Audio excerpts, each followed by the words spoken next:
और ऑब्वियस सी बात है, अगर वो पेपर को थोड़ा सा पेचीदा या थोड़ा सा मुश्किल बनाना चाहते हैं कि बच्चा आसानी से नंबर ना ला पाए, तो भाई काफी चीजों को मिक्स करते हैं। तो बच्चों ये आ गया। अब इसको जब हमने देखा तो हमारा दिमाग ही हिल गया। भाई साहब, ये तो डी स्क्वायर की वैल्यू निगेटिव आ रही है, सवाल गलत है, बोनस मार्क्स दो, सवाल गलत है, बोनस मार्क्स दो। और हम तो खुश हो गए, अरे 4 नंबर कंफर्म मिल रहा है। बट एक छोटी सी चीज यहाँ पे आपने मिस की है। और जीपी में फंडे क्या है? जीपी में फंडे ये है कि भाई अगर पहला वाला टर्म ए के बराबर है, तो अगले वाले टर्म को पाने के लिए आप आर से मल्टीप्लाई करते हो, उसके अगले वाले टर्म को पाने के लिए आर से फिर मल्टीप्लाई करते हो, नेक्स्ट वाले टर्म को पाने के लिए आर से और मल्टीप्लाई करते हो। Hey Bacha Party, so once again a very warm welcome to all of you and I hope that you guys are doing absolutely fantastic. So बच्चों, आज की क्लास में हम लोग जीपी वाले टॉपिक को करने वाले हैं। सीक्वेंस एंड सीरीज के लेक्चर नंबर 1 में हमने एपी वाले टॉपिक को ऑलरेडी कंप्लीट कर लिया था, तो बिना किसी डिले के साथ जीपी वाले टॉपिक को करते हैं। जो जो बच्चा चैनल पे सब्सक्राइब नहीं है वो तुरंत चैनल को सब्सक्राइब कर ले, क्योंकि ऐसे ही पूरे जेई का सिलेबस हम लोग आपके सामने लेके आने वाले हैं। और चैनल पे सब्सक्राइब नहीं होगा तो कुछ ना कुछ इंपॉर्टेंट चीजें मिस हो जाएंगी। और जीपी में फंडे क्या है? जीपी में फंडे ये है कि भाई अगर पहला वाला टर्म ए के बराबर है, तो अगले वाले टर्म को पाने के लिए आप आर से मल्टीप्लाई करते हो, उसके अगले वाले टर्म को पाने के लिए आर से फिर मल्टीप्लाई करते हो, नेक्स्ट वाले टर्म को पाने के लिए आर से और मल्टीप्लाई करते हो। तो इस हिसाब से पहला वाला टर्म आपका ए के बराबर हो जाता है। जिस नंबर से आप मल्टीप्लीकेशन कर रहे हो उसको बेसिकली आप आर बोलते हो। आर निकालने का तरीका क्या होता है? इन जनरल आर का मतलब होता है किसी भी टर्म में से उसके प्रीवियस वाला टर्म अगर आप हटा दोगे तो आपको आर आ जाएगा। चाहे दूसरे टर्म में से प्रीवियस वाले को आपने डिवाइड कर दिया तो भी आर आ जाएगा, तीसरे वाले टर्म में से दूसरे को डिवाइड करोगे तो भी आर आ जाएगा। इस हिसाब से general term of the GP क्या होता है? ए इंटू आर की पावर में एन माइनस वन होता है। जैसा कि आप देख सकते हैं, एन की जगह 1 2 3 4 आप डाल के देखेंगे, ये पहला टर्म आपको ए मिलेगा, दूसरा टर्म ए आर मिलेगा, तीसरा टर्म आपको ए आर स्क्वायर मिलेगा। अगला बात आता है कि sum of n terms of a GP क्या होता है? तो इसका फॉर्मूला होता है ए टाइम्स आर की power n minus one divided by r minus one होता है। कई सारे किताबों में क्या लिखा होता है कि इसको माइनस वन से ऊपर नीचे मल्टीप्लाई कर दो, तो माइनस वन से ऊपर मल्टीप्लाई करोगे ए रह जाएगा, आर की power n minus one, one minus r की पावर एन हो जाएगा, और आर माइनस वन आपका वन माइनस आर हो जाएगा। दोनों में से कोई भी फॉर्मूला लगा दो, दोनों फॉर्मूले आपके सेम ही है, तो ऐसा कोई फर्क नहीं पड़ता। अगली बात आती है कि sum of infinite term of a GP क्या होता है? तो बेटा अगर जीपी में अगर मॉडुलस ऑफ आर आपका लेस देन वन होता है, तो उस केस में इन्फिनिट टर्म्स के सम का सेंस बनता है, और इन्फिनिट टर्म्स का सम होता है a upon one minus r. बात बहुत ही सिंपल है कि अगर mod of r less than one है, तो उस केस में आर की पावर एन, जैसे जैसे एन इंफिनिटी को अप्रोच करेगा, ये आर की पावर एन बेटा जीरो को अप्रोच करता है। तो यहाँ पे जब आप आर की पावर एन की जगह जीरो डाल दोगे तो आपका ए अपॉन वन माइनस आर आ जाता है, जो कि इन्फिनिट जीपी के सम का फॉर्मूला होता है। तो ये बेटा जीपी के बेसिक फॉर्मूले हैं। इसके अलावा कुछ एक और छोटी मोटी चीजें आती हैं। भाई अगर 3 नंबर एबीसी एपी में होते थे तो आप लिखते थे 2b is equal to a plus c. अगर 3 नंबर आपके जीपी में तो आप लिखेंगे ए अपॉन बी की जो वैल्यू होगी बी अपॉन सी के बराबर होगी। क्रॉस मल्टीप्लाई कर दें तो b square is equal to a c के बराबर आ गया। ये हमने कैसे लिखा है? हमने आर को इक्वेट किया है। अगर 3 नंबर जीपी में है तो अरे यार थोड़ा सा हमने गड़बड़ लिख दिया क्या? आई मीन गड़बड़ तो कुछ भी नहीं लिखा है, बट रुको। 3 नंबर अगर जीपी में है तो बी अपॉन ए को क्या लिख सकते हो? आर लिख सकते हो, और सी अपॉन बी को भी क्या लिख सकते हो? आर लिख सकते हो। क्रॉस मल्टीप्लाई करेंगे आपको b square is equal to a c आ जाएगा। जीपी में बेटा अगर 3 टर्म्स आपको लेने हैं, कोई बिल्कुल जनरल सा सवाल है, तो 3 टर्म्स को आप हमेशा टीएन वाले फॉर्मूले से लोगे। टीएन वाला फॉर्मूला आपको बताता था 3 टर्म्स आप ले सकते हैं, ए आर स्क्वायर। 3 की बजाय अगर आपको जीपी में 4 टर्म्स लेना होता तो A R square A R cube लेते। सेम फैशन में 5 टर्म्स को भी लिया जा सकता था, बट ऐसे कुछ एक बहुत ही लिमिटेड सवाल आते हैं जहां पे होता क्या है कि भाई 3 टर्म्स आपको, 3 नंबर आपको लेने हैं जो कि जीपी में है, बट आपको प्रोडक्ट दिया होगा। तो कोई भी अगर ऐसा सवाल आता है कि जीपी में 3 टर्म है, 4 टर्म है या 5 टर्म है, जहां पे आपको प्रोडक्ट दिया है, तो उस वाले प्रॉब्लम में इस हिसाब से टर्म को लेने से थोड़ा कन्वीनियंस रहता है। क्या कन्वीनियंस रहता है? भाई a upon r, a comma a r, आप तीन टर्म्स को लेते हो। सबसे पहले इस बात को हम लोग समझने की कोशिश करते हैं कि ये तीन टर्म्स आपका कैसे हो जाता है। रुको, ठीक है ना। तो कैसे समझते हैं, मिडल वाला टर्म आपका ए के बराबर है, मिड आगे जाने के लिए आपने आर से मल्टीप्लाई किया, पीछे जाने के लिए आप आर से डिवाइड करोगे।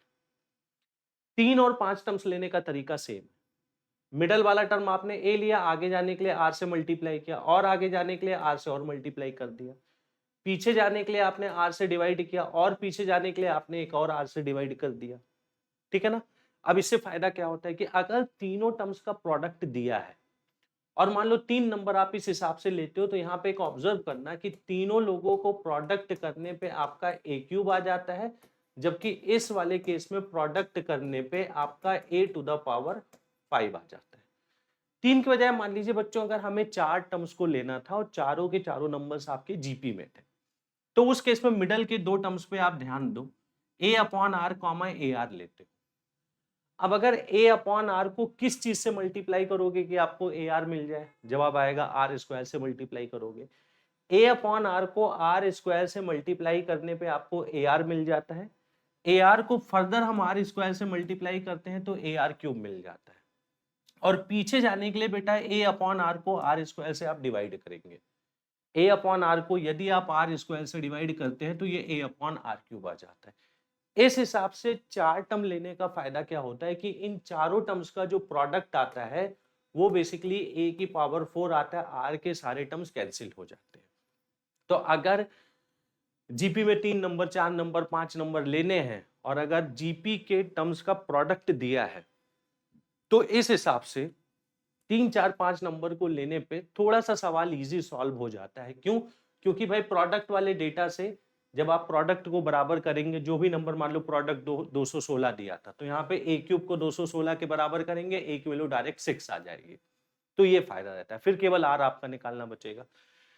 छोटी मोटी बातें और है, अगर कोई भी कुछ नंबर्स अगर आपके जीपी में है, उनको के से मल्टीप्लाई करोगे तो ऑब्वियस सी बात है हर टर्म की वैल्यू चेंज हो जाएगी। के से मल्टीप्लाई या के से डिवाइड करने पे हर टर्म की वैल्यू चेंज हो जाएगी, बट एक जो नया सीक्वेंस आएगा वो अभी भी जीपी में होगा। क्योंकि बेटा देख, जीपी में होने की सिंपल बात, जो सिंपलेस्ट वे में हम लोग बोल सकते हैं कि भाई किन्हीं भी दो टर्म्स का रेशियो कांस्टेंट होना चाहिए। तो कोई भी सीरीज है, अगर उसमें दूसरा टर्म डिवाइडेड बाई पहला टर्म, तीसरा टर्म डिवाइडेड बाई दूसरा टर्म, चौथा टर्म डिवाइडेड बाई तीसरा टर्म, ये सारी चीजें अगर कांस्टेंट आती हैं तो उस वाली सीरीज को हम जीपी के अलावा कुछ नहीं बोलते। तो अगर ये नंबर जीपी में है तो ये भी जीपी में होगा, क्योंकि के से मल्टीप्लाई करने पे दो कंसेक्यूटिव टर्म का रेशियो रहेगा, वो अभी भी कांस्टेंट ही रहेगा। रेसिप्रोकल करोगे तो भी आपका ऑब्वियस सी बात है जीपी बन जाएगा, पावर आर चढ़ाओगे तो भी आपका जीपी बन जाएगा। और ये सब कोई रटने वाली बात नहीं है। आपको क्या सोचना है कि भाई किसी भी सीरीज में अगर दो कंसेक्यूटिव टर्म्स का रेशियो अगर कांस्टेंट आता है तो वो जीपी कहलाती है। अब जैसे यहाँ पे आपको पता है a2 upon a1 a3 upon a2 के बराबर होगा, यहाँ पे रेशियो लोगे, दूसरा अपॉन पहला k times a2 upon a1 आ जाएगा, ये k times a3 upon a2 आ जाएगा, और वो भी बराबर होगा। अगर a2 upon a1 a3 upon a1 के a3 अपॉन a2 के बराबर था तो k से मल्टीप्लाई करने पर थोड़ी ना चेंज हो जाएगा। सेम लॉजिक हम सारे केस में लगा सकते हैं। अगली जो एक और छोटी सी बात आती है कि किसी भी जीपी में, जैसे एपी में होता था पहला term plus last term is equal to second term plus second last term, similarly GP में होता है पहले टर्म को अगर आप लास्ट टर्म से मल्टीप्लाई करते हो, this will be equal to second term into second last term, and this will be equal to third term into third last term. ये जीपी में आपका ये भी एक छोटा सा रिजल्ट होता है, ठीक है ना। एक और छोटी सी बात होती है बेटा, जीपी के हर एक टर्म्स में अगर आप लॉग ले लोगे तो एपी आ जाएगा। तो यहीं पे मैं इसको लिख देता हूं, इसी से रिलेटेड लिख देता हूं कि अगर हर एक टर्म का हम लॉग ले लेते हैं तो हर एक टर्म का लॉग लेने पे क्या हो जाता है, एक ऑब्वियस सी बात है हर टर्म की वैल्यू चेंज हो जाएगी, एक नया सीरीज आ जाएगा, और हर टर्म की वैल्यू चेंज होने पे जो भी ये नया सीरीज आता है वो बेसिकली आपका एपी हो जाता है। और फिर से आप देखो, किसी चीज को मान लो तुम्हें एपी प्रूव करना था, तो लॉजिक क्या है, एपी प्रूव करने का मतलब दूसरा टर्म माइनस पहला टर्म, यहाँ पे दूसरे टर्म माइनस पहला टर्म करोगे ln a two minus ln a one बनेगा, जो कि लॉग की प्रॉपर्टी से ln of a two upon a one हो जाएगा। बट A2 अपॉन A1 तो कांस्टेंट था क्योंकि ये सारी चीजें जीपी में थी। तो ये दूसरा माइनस पहला आता है ln r के बराबर, तीसरा माइनस दूसरा करो ln A3 minus ln A2 आएगा, मतलब ln of A3 upon A2 आएगा। A3 अपॉन A2 फिर से r के बराबर था, ये भी तीसरा माइनस दूसरा करने पे फिर से आपका ln r आ गया। तो किसी भी जीपी में अगर हर एक टर्म का आप अगर लॉग ले लेते हो तो हर एक टर्म की वैल्यू ऑब्वियसली चेंज होती है, एक नई सीरीज मिलती है, नया वाला सीरीज आपका एपी में होता है, ठीक है ना। अब जैसे ये भी एग्जाम का एक बहुत ही कॉमन सा सिनेरियो है, तो इसलिए मैं आपको बता रहा हूँ कि बच्चा यही नहीं समझ पाता है कि सर पहला टर्म क्या है, जो कि बड़ी सिली सी बात है। पहला टर्म वो है जो पहले नंबर पे लिखा है, पहले नंबर पे यहाँ पे a की पावर n लिखा है। बच्चा फालतू में कंफ्यूज होता है, सर कॉमन रेशियो कैसे निकाला जाए। भाई तुम दिमागी मत लगाओ, कॉमन रेशियो निकालने के लिए अगर जीपी है तो T2 अपॉन T1 कर दो। हम क्यों फालतू में दिमाग लगाएंगे। बच्चा सोचता है यहां से यहां आने के लिए a का एक पावर कम हुआ b से मल्टीप्लाई होगा, दुनिया भर की बकवास सोचता है और अल्टीमेटली आंसर गलत लिखता है। तो कॉमन रेशियो निकाल, अगर जीपी है तो कॉमन रेशियो दूसरा अपॉन पहले से हमेशा आ जाएगा। दूसरा टर्म क्या दिया था, b इंटू ए की पावर n माइनस वन। पहला वाला टर्म आपका क्या दिया था, पहला वाला टर्म आपका a की पावर n दिया था। तो बेटा इसको एडजस्ट करेंगे, ये नीचे आ जाएगा, तो नीचे आके कितना बनेगा, b अपॉन a आ जाएगा। अब तुम बोलो सर हम तीसरा अपॉन दूसरा करते तो क्या होता, थर्ड वाले टर्म को हम दूसरे वाले टर्म से डिवाइड करते क्या होता। तो बेटा यदि ये जीपी है तो ये सवाल बनाने वाले की हेडक है कि थर्ड वाले को दूसरे से डिवाइड करने पे भी b अपॉन ए ही आना चाहिए। बच्चा कई बार कंफ्यूज होता है, सर टर्म्स कितने रहते हैं जीपी में, ये नहीं समझ में आता कि कितने टर्म्स लिखे। तो बेटा कोई यहाँ पे दिक्कत वाली बात ही नहीं है। आप कैसे ऑब्जर्व कर सकते हो, पहले वाले टर्म में b की पावर 0 लिखा हुआ है, लास्ट वाले टर्म में b की पावर n लिखा हुआ है। अब मैं आपसे पूछूं 1 से 10 के बीच में कितना नंबर है, तो आपका जवाब आएगा 10। मैं आपसे पूछूं 0 से 10 के बीच में कितना नंबर है, आपका जवाब आएगा 11। अब इसी क्वेश्चन को मैं जनरल फॉर्म में पूछता हूं, 1 से n के बीच में कितना नंबर है, n। 0 से n के बीच में कितना नंबर है, n प्लस 1। तो अगर पहले वाले टर्म में b की पावर 0 है, लास्ट वाले टर्म में b की पावर n है, तो इफेक्टिवली ये पूछा जा रहा है कि 0 से n के बीच में कितने नंबर्स। तो 0 से n के बीच में नंबर्स की संख्या क्या होती है, n प्लस 1 होती है। तो यहां से ये बात क्लियर होती है कि जीपी में भाई पहला टर्म जो पहले नंबर पे लिखा है, r निकालने के लिए दूसरा अपॉन पहला कर लेंगे, और नंबर ऑफ टर्म्स देखने के लिए हम पावर वगैरह देख लेंगे। या फिर आप उल्टा भी कर सकते थे, a की पावर n यहाँ पे है और लास्ट में a की पावर क्या लिखा है, 0 लिखा है। उल्टा अगर करते तो a की पावर 0 से a की पावर n तक का सारा टर्म आया है, तो 0 से n के बीच में कितने नंबर होंगे, n प्लस 1 होंगे। Pretty simple, isn't it. एक बेटा जैसे एपी में एम को इंसर्ट करते थे, ठीक उसी फैशन में जीपी में बच्चा हम लोग जीएम को इंसर्ट करते हैं। फंडा बहुत ही सिंपल होता है कि कोई भी दो नंबर अगर ए और बी गिवन होते हैं और इनके बीच में अगर एन जीएम्स को डाला जाता है, तो ए और बी और जो बीच के एन जीएम्स हैं सारा कुछ मिला के आपको एक जीपी दे देता है। अब जीपी में ए और आर दो चीजें होती हैं जो रेलेवेंट होती हैं। अब बेटा देखो यहाँ पे ए की जगह तो ए लिखा हुआ है, अब अगला वाला टर्म क्या हो जाएगा, ए आर हो जाएगा, उसके अगला टर्म क्या हो जाएगा, ए आर स्क्वायर हो जाएगा, उसके अगला टर्म क्या हो जाएगा, ए आर क्यूब हो जाएगा। थोड़ा सा पैटर्न ऑब्जर्व करो, G1 बना ए आर की पावर 1, G2 बना ए आर की पावर 2, G3 बना ए आर की पावर 3। तो सेम पैटर्न में Gn कितना बनेगा, ए आर की पावर n बनेगा, और b उसके आगे वाला टर्म है। तो बेटा b कितना बन जाएगा, b आपका बन जाएगा ए आर की पावर में n प्लस 1 बन जाएगा। तो यहां से आप तो देखो बेटा a दिया होगा, b भी दिया होगा, तो आप r को कैसे निकालते हो, b को इसके बराबर करके। b को आप इसके बराबर करते हो, r की वैल्यू आ जाती है और r फिर पुट कर देते हो, G1 G2 G3 जो भी आना होता है आ जाता है, ठीक है ना। अब जैसे एपी में रिजल्ट होता था कि हम लोग बोलते थे कि sum of n AMs will be equal to n times single AM. यहाँ पे उसी के सिमिलर रिजल्ट होता है कि product of n GMs between a and b will be single gm to the product, single gm to the product to the power n। Single GM आपका under root of a b होता है, उसकी power में n। तो सारे के सारे अगर जीएम का प्रोडक्ट तुम्हें निकालना है तो जीएम निकालने की जरूरत नहीं है, आप ए और बी के बीच में आप एक सिंगल जीएम निकाल लो। सिंगल जीएम की value under root of a b के बराबर आती है, और सिंगल जीएम को बेसिकली आप बेसिकली उसका पावर n चढ़ा दो। अच्छा ए और बी के बीच में single GM under root a b कैसे आता है, बहुत सारे तरीके हैं सोचने के, बट मैं सिंपलेस्ट वे में बता रहा हूँ। मतलब यहाँ पे कहने का मतलब क्या, a under root of a b और under root of b GP में होना चाहिए, तभी तो बेटा आप बी को सिंगल जीएम बोलोगे ना, तभी तो आप बी को सिंगल जीएम बोलोगे ना। अब अगर ये तीन चीजें जीपी में है तो आप बताओ भाई दूसरा अपॉन पहला कितना होगा, दूसरे से पहले को डिवाइड करोगे तो रूट बी अपॉन रूट ए होगा, यस और नो। तीसरे को दूसरे से डिवाइड करोगे फिर से रूट बी अपॉन रूट ए आ रहा है, मतलब ये जीपी में था, इसका मतलब ए और बी के बीच में अगर हमें सिंगल जीएम डालना है तो हमेशा वो अंडर रूट ए बी के बराबर होगा, ठीक है ना। अब कुछ कुछ सवाल करते हैं, जेईई मेन 2026 अप्रैल अटेम्प्ट का सवाल है और ऑब्वियस ही बात है अगर वो पेपर को थोड़ा सा पेचीदा या थोड़ा सा मुश्किल बनाना चाहते हैं कि बच्चा आसानी से नंबर ना ला पाए, तो भाई काफी चीजों को मिक्स करते हैं और मिला जुला के थोड़ा सा एक लेवल पे तुम्हें चैलेंज करने की कोशिश करते हैं। देखते हैं ये वाला प्रॉब्लम आपको कैसे चैलेंज कर सकता है।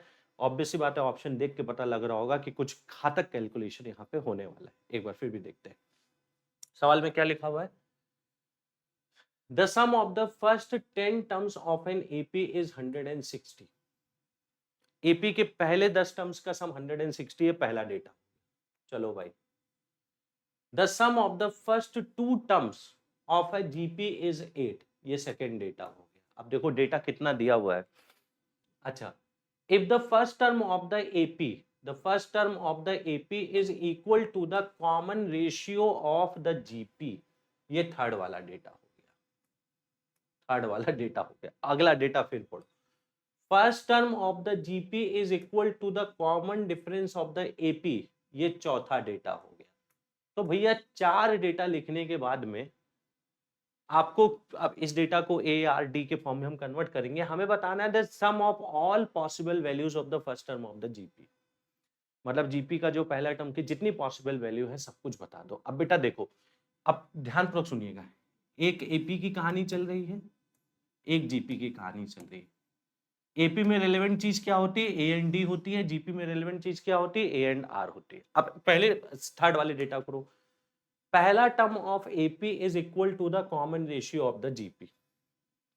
तो अगर एपी का पहला वाला टर्म ए के बराबर हमने ले लिया तो जीपी का जो कॉमन रेशियो होगा, अब इसको मैं साफ साफ यहाँ पे लिख रहा हूँ, जीपी का जो कॉमन रेशियो होगा वो भी ए के बराबर होगा। ये बेसिकली बेटा जो थर्ड वाला डेटा था उसको हमने सही से लिख लिया कि first term of the AP is equal to the common ratio of the GP. तो मतलब जो एपी का पहला टर्म है, ये ए बाय द वे यहाँ पे क्या था, ये ए यहाँ पे फर्स्ट वाला टर्म था और यही फर्स्ट टर्म जीपी का कॉमन रेशियो बन जाता है। चौथा वाला इंफॉर्मेशन एक बार पढ़ते हैं क्या लिखा हुआ है, first term of the GP is equal to the common difference of the AP.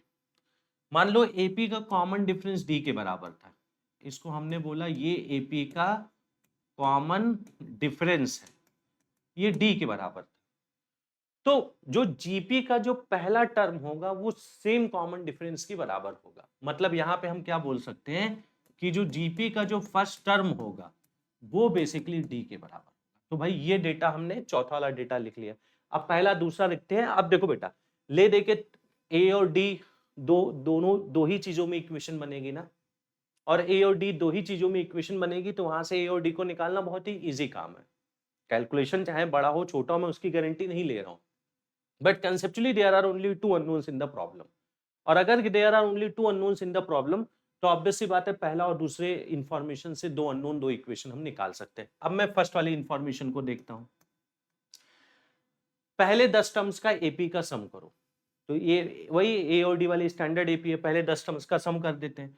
तो पहले 10 टर्म्स का सम आप लिखोगे S10 एपी के बारे में, which will be equal to 10/2 into 2a plus n minus 1 का मतलब हो जाएगा 9 इंटू डी का मतलब d हो जाएगा बच्चा। S10 प्रॉब्लम में कितना दिया है, 160 दिया हुआ है। तो अब देखो ये आपका 160 कितना बनेगा, ये यहाँ पे हमने S10 की जगह हमने कितना डाल दिया, 160 डाल दिया। थोड़ा सा एडजस्ट करते हैं, 10/2 5 बनेगा, 160/5 विल बी 32 बनेगा, यस और नो। तो 32 will be equal to 2a plus 9d। मतलब ए और डी में एक इक्वेशन अपन को आ चुका है, इस वाले इक्वेशन को हमने बोल दिया इक्वेशन नंबर 1। दूसरा इक्वेशन निकालते हैं। दूसरा इक्वेशन बच्चा क्या दिया है, थोड़ा सा केयरफुल होकर चीजों को लिखना है भाई। दूसरा इक्वेशन आपको प्रॉब्लम में क्या दिया हुआ है, दूसरा इक्वेशन ये दिया है कि सुनिएगा, the sum of the first two terms of a GP is 8। पहले दो टर्म्स का सम 8 के बराबर है। अभी देखो जीपी का सारा डेटा पढ़ो, जीपी का पहला टर्म डी के बराबर था, यस और नो, कॉमन रेशियो ए के बराबर था। तो पहले टर्म को ए से मल्टीप्लाई करोगे, मतलब डी को ए से मल्टीप्लाई करोगे तो सेकंड टर्म आ जाएगा। इन दोनों टर्म्स का जो सम है 8 के बराबर है। ऑब्वियस सी बात है, टेक्निकली इन दोनों रिलेशन से बेटा हम ए और डी को निकाल सकते हैं, बट एक बार फोकस करते हैं सवाल में आंसर क्या निकालना था, तब एलिमिनेट करते हैं। लिखा है sum of all possible values of the first term.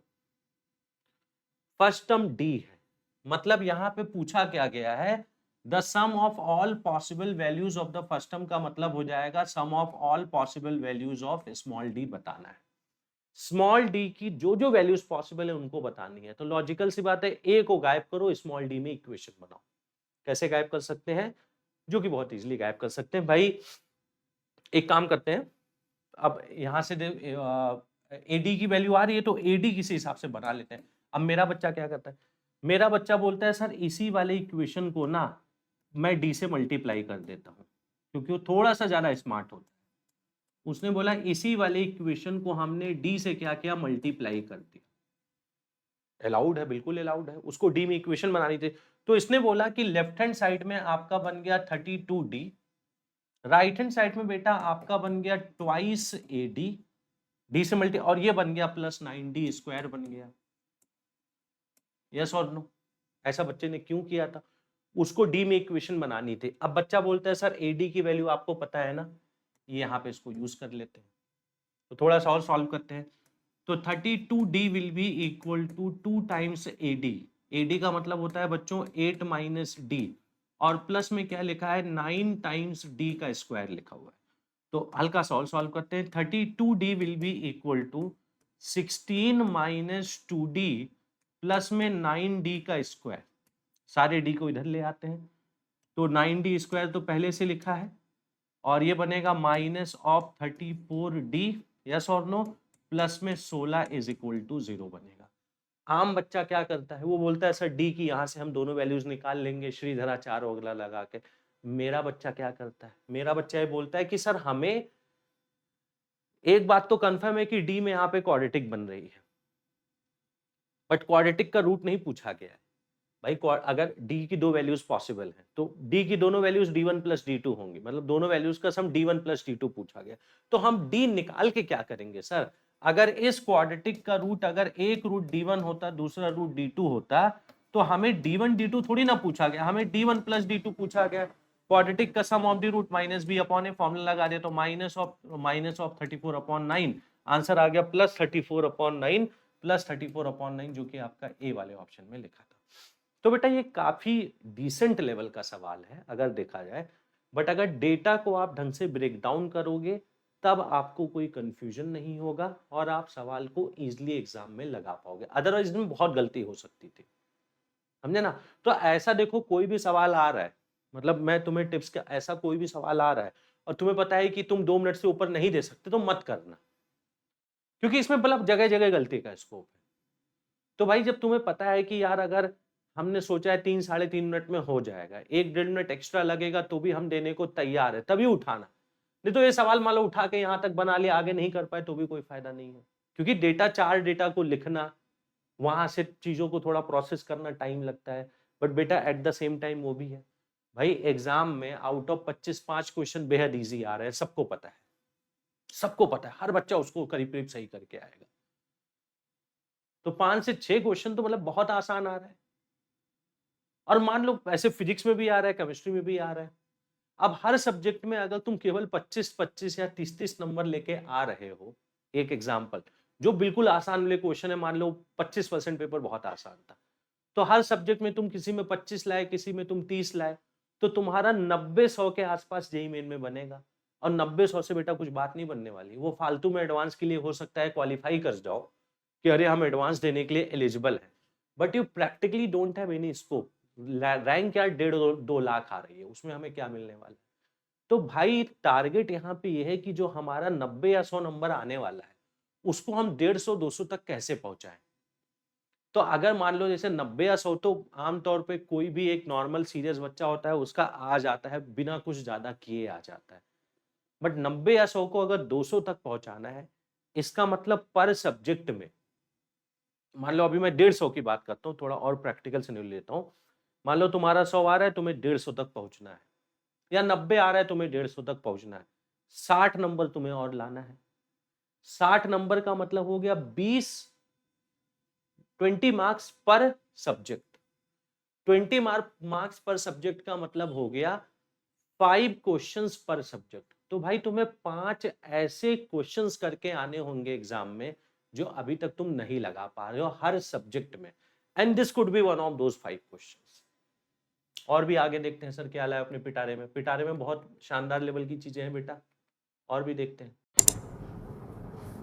अच्छा, मैथ सेशन देख रहे हो बेटा? हमारे जमाने में ये सब नहीं था, यूट्यूब भी नहीं था। खैर, मजा आ रहा है सेशन में। देखो बेटा, हमारे जमाने में तो ये सब नहीं था। होता तो शायद मैं भी आईआईटी में होता। तो देखो मेरी जवानी में जो नहीं था वो मेरे बुढ़ापे में आ गया और तुम्हारे लिए फायदा देगा। तो इसीलिए सबको मैं कहता हूँ कि एकलव्य टेस्ट सीरीज लगाओ, उससे बहुत ज्यादा फायदा मिलेगा, समझे? और इस टेस्ट सीरीज में बहुत सारा सवाल है, वो सारा सवाल तुम लगाओगे ना, क्योंकि हमारे टाइम पे तो क्या था कि सवाल लगाते जाओ, भगवान की कृपा रही तो हो जाएगा आईआईटी, नहीं रही कृपा तो रह जाओगे। तो इसलिए अब भगवान की कृपा वाली बात नहीं है। एकलव्य टेस्ट सीरीज के ज्यादा से ज्यादा सवाल हमने देखे हैं कि जेडब्ल्यू में आते हैं। तुम लगाओ एकलव्य टेस्ट सीरीज के सवाल, बहुत फायदा होगा। ठीक अब जैसे है, एक पुराना सवाल है, चलते हैं, ध्यान जेईई रखना अपना 2013 का सब सवाल है, बढ़िया मैं से। लेके आया हूँ ठीक क्योंकि है, चलो इस राम टाइप की राम। चीजें एक बार एडवांस में पूछा, आमतौर पे ऐसा मैनिपुलेशन पूछता रहता है। इस वाले जीपी का पहला 20 टर्म्स का सम बताना है। कैलकुलेशन बेटा थोड़ा सा ज्यादा होगा, कई बच्चों ने इसको बोर्ड में भी किया होगा। तो जस्ट एक आपको थॉट प्रोसेस में बता देता हूं कि ये सवाल आपका होता कैसे है, ठीक है ना। तो अगर इन सारे नंबर का सम बताना है, मतलब एस बेटा हमें बताना क्या है। देखो पहला, अब मैं थोड़ा ढंग से लिखता हूं। पहला नंबर लिखा है 7/10, अगला नंबर लिखा है 77 या रुको, पॉइंट के डेसिमल के फॉर्म में लिख लेते हैं। हाँ, पहला नंबर आपका लिखा है 0.7, अगला नंबर 0.77, उसके अगला नंबर 0.777, और ये आपको पता है कहां तक चल रहा है, ये 20 टर्म्स तक चल रहा है, ठीक है ना। अब देख बेटा कैसे लगाते हैं, तो ये हमें बताना था। तो ऑब्वियसली बात है, पहला प्रोसेस यहाँ पे होता है 0.7 को कॉमन लो। अभी तुम्हें पता लगेगा ऐसा क्यों करना है। अगर मान लो 0.55 लिखा होता तो 0.5 को तुम कॉमन लेते, या तुम 0.7 कॉमन लेने की बजाय, और तुम इसको सिंपल ही रखो, तुम 7 को कॉमन ले लो तो भी काम चल जाएगा। तो 7 को तुमने अगर कॉमन लिया तो ये बनेगा 0.1, ये आपका बनेगा 0.11, ये आपका बनेगा 0.111, और ये सिलसिला चलता चलता चलता चलता 20 टर्म तक ये सिलसिला चला जाएगा। अच्छा एक बात समझना बेटा, चाहे ये वाला सीरीज था चाहे ये वाला सीरीज था, ये एपी जीपी एचपी एजीपी कुछ भी नहीं था भाई। अगर तुम बोल रहे हो सर ये जीपी पहले से था, अगर मान लो तुमने बोला ये जीपी पहले से था, तो मैं बोलूंगा चलो ठीक है प्रूव कर दो कैसे कैसे ये पहले से जीपी है। तुम्हारा जवाब क्या आएगा, सर दूसरे वाले को पहले से डिवाइड किया। दूसरे वाले को पहले से डिवाइड करने पे क्या बनेगा भाई, 0.77 को जब आप 0.70 से डिवाइड करोगे 77/70 बनेगा, यस और नो। तुम तीसरे वाले को दूसरे से डिवाइड कर लो, तीसरे वाले को दूसरे से डिवाइड करोगे, दूसरा वाला क्या लिखा है 770, तो 777/770 बनेगा। अब कौन बेवकूफ आदमी बोलेगा दोनों ये बराबर है, कौन बेवकूफ आदमी बोलेगा ये दोनों बराबर है? भाई दोनों ऑब्वियस सी बात है बराबर नहीं। यहाँ पे अगर नीचे 10 से मल्टीप्लाई करते हो तो 700 हो जाता है, 770 हो जाता है। क्या कहीं से आपको बराबर दिख रहा है? बराबर नहीं। तो बेटा ये जो सीरीज था ये पहले से एपी जीपी एचपी आपका कुछ भी नहीं था। हमें ऐसी वाली सीरीज को बच्चा कन्वर्ट करना पड़ता है। अब वो कन्वर्जन का तरीका मैं तुम्हें बता रहा हूं। अब अगला काम क्या है, 9 से मल्टीप्लाई 9 से डिवाइड करो, फिर तुरंत चीजें क्लियर हो जाती है। तो एस की वैल्यू यहाँ पे आ जाती है 7/9। 9 से इसको हमने किया तो 0.9 आ गया, ये 0.9999 आ गया। ये अभी भी बेटा ये कुछ भी नहीं बना है, अभी भी ये जीपी वगैरह कुछ भी नहीं बना है। समझे ना? फिर से same logic, this upon this, इसको डिवाइड करने पे 0.99 अपॉन 0.90, 99 अपॉन 90 आएगा, और इसको डिवाइड करने पे अलग नंबर आएगा। अभी भी ये जीपी वगैरह कुछ भी नहीं पता। अब इसमें एक छोटा सा काम करते हैं, तुरंत जीपी में कन्वर्ट हो जाता है। 7/9 7/9 रहेगा। अब देखना, 0.9 की जगह आपने लिख दिया 1 माइनस 0.1, 0.1 का मतलब 1/10 होता है। 0.99 की जगह आपने लिख दिया 1 माइनस 0.01। देखो बेटा, एक में से 0.01 हटाओगे आपको 0.99 मिलेगा। तो 1 माइनस 0.01 का मतलब 1/10 का स्क्वायर होता है। सिंपली अगले वाले में 1 माइनस 1/10 का क्यूब लिख दिया। और ऐसे करते करते आपके बेटा 20 टर्म्स तक टोटल लिखे थे। करीब करीब आंसर आने वाला है बेटा। तो s की वैल्यू क्या होगी? 7/9। अब एक बात बता बेटा, पहले ब्रैकेट में दूसरा ब्रैकेट ऐड करना है, तीसरा ब्रैकेट ऐड करना है, ऐसे ऐसे टोटल 20 ब्रैकेट्स होंगे जिनका सम यहाँ पे करना है। अभी बताओ, मैं ऐसा कर सकता हूँ कि सबके पहले वाले टर्म को पहले ऐड कर लूं और माइनस वाले को एक साथ ऐड कर लूं। भाई एक बात बताओ, अगर मैं तुमसे सवाल ऐसा पूछ लूं कि 2 minus 3, just for the sake of argument, 5 minus 4 plus मान लो हमने बोल दिया 7 माइनस 13, अगर ये सवाल पूछ लिया तो ऐसा कर सकते हो कि इनको ऐड कर लो पहले, तो 5 2 7 7 14 बन जाएगा, और माइनस साइन के साथ इनको ऐड कर लो, 3 4 7 और 20। तो ऐसा कर सकते हैं कि नहीं कर सकते? तुम बोलोगे सर पक्का कर सकते हैं, इसमें कोई बड़ी बात नहीं। तो बेटा सेम काम यहाँ पे हम लोग करना चाहते हैं। हमने बोला हर ब्रैकेट का जो +1 है उसको ऐड करते हैं। टोटल बेटा 20 ब्रैकेट्स लिखे थे, तो 20 ब्रैकेट का +1 मिलके आपका 20 हो जाएगा। अच्छा, निगेटिव वाला जो है वो टर्म को मैं दोबारा लिख रहा हूँ। पहले वाले ब्रैकेट का निगेटिव टर्म 1/10 है, अगले वाले ब्रैकेट का निगेटिव टर्म 1/10 का स्क्वायर है, उसके अगले वाले ब्रैकेट का निगेटिव टर्म 1/10 क्यूब है। ऐसे बेटा टोटल 20 टर्म्स आए होंगे, हाँ या ना? 20 टर्म्स ऐसे टोटल आपके आए होंगे। अब करीब करीब आंसर लिख लेते हैं भाई। तो s की जो वैल्यू आ रही है 7/9 टाइम्स 20, करली वाले ब्रैकेट में जो जीपी है उसका सम लिख लेते हैं। तो अब जीपी के सम का फॉर्मूला लगाते हैं बेटा। पहला तो नंबर a आता है, a का मतलब तो 1/10 हो गया, इंटू 1 माइनस आर। आर कितना होगा बेटा? दूसरे टर्म को पहले टर्म से डिवाइड करो, तो 1/10 आ रहा है ना आर, तो 1 माइनस आर का मतलब हो जाएगा 1/1/10, थोड़ा सा इसकी पावर में 20। डिवीजन में कितना आएगा? 1 माइनस आर, 1 माइनस 1/10 डिवीजन में आ रहा है, ठीक है ना?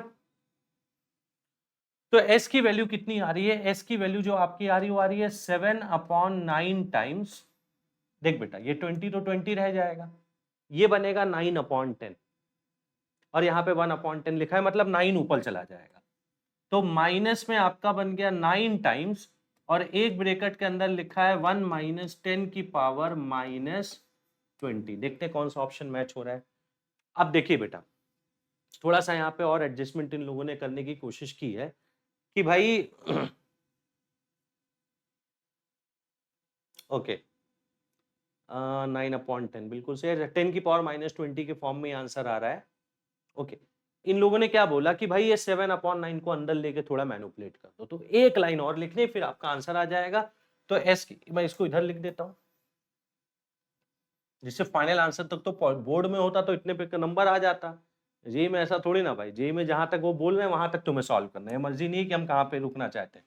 तो एस की जो वैल्यू आ रही है वो 20/9, ध्यानपूर्वक सुनिएगा बेटा, इसको -9 को अंदर ले जाते हैं तो आपका बनेगा 20 प्लस -9 को अंदर लेके गए ना, तो 20 माइनस 9, और -9 को अंदर ले गए तो ये प्लस हो जाएगा, प्लस में आपका बनेगा 9 टाइम्स 10 टू द पावर -20 बनेगा।